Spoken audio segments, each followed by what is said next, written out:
We can't hear you. Oh my god. I didn't touch anything. Am I here? We still can't hear you. We can. Oh, someone Oh, you can hear can? me. Okay, I can't hear it. But whoever Okay. can hear me, tell Renzi he's amazing. So is Chris, of course.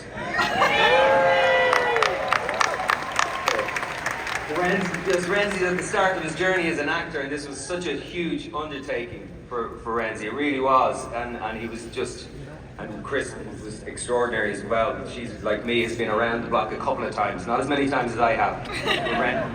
Renzi, you were just, man, really just did such incredible work. You were brilliant. Thank you.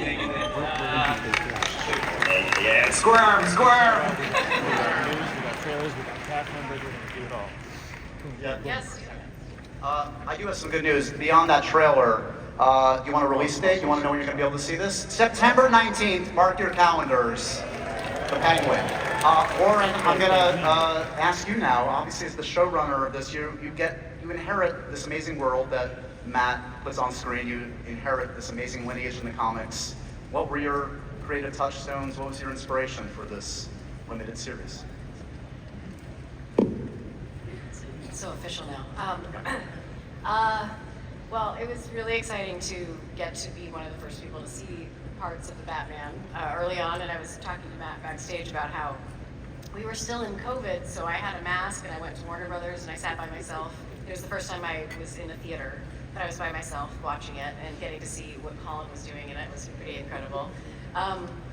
You know, for me, I love research as a writer. It's kind of my favorite part in a way, and I wanted to do justice to what the world was that Matt created.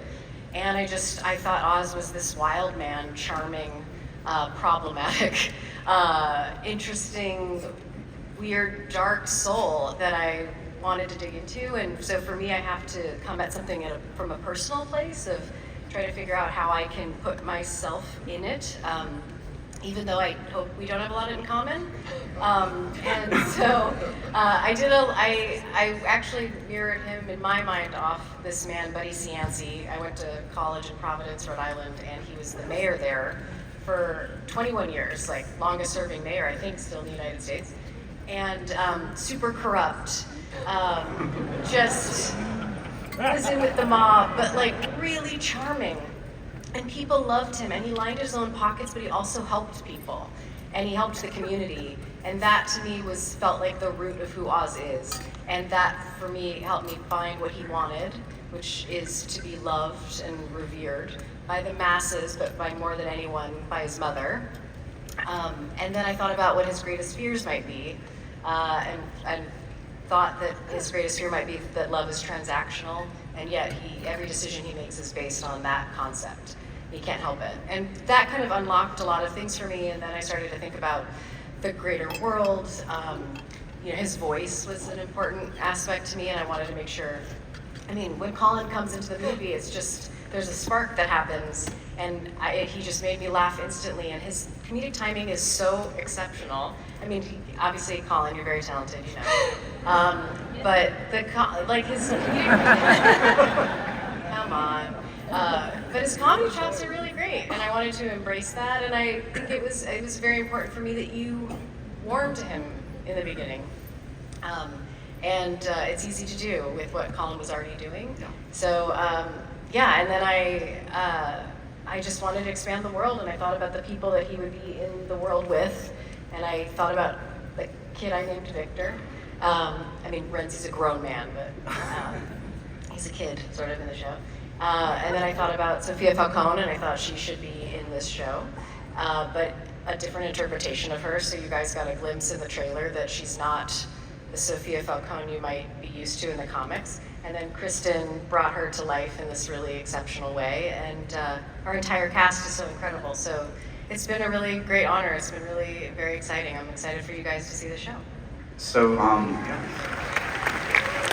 when last we saw Gotham at the end of the Batman, it was not doing so well, Dylan. What's the Gotham we see? This takes place, as I understand it, just a week later. We pick up the events. Wow.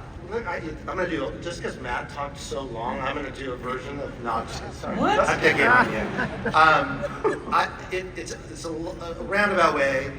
But I also wanted to say something that happened on the set with Colin.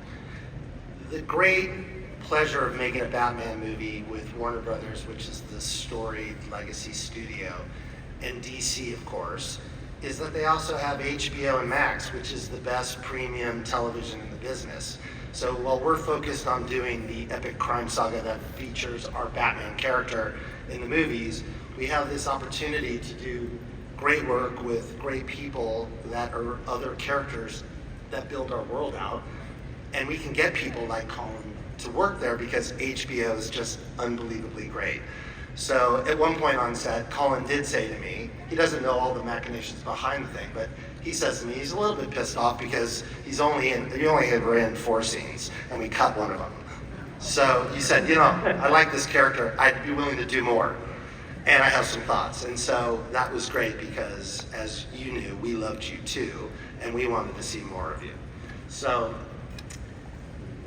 we had this opportunity to do this great series, and as you realized, at the end of the movie, as you asked, Josh, sorry, not realized, but asked, the catastrophic events that end our movie also is a great opportunity to start a show.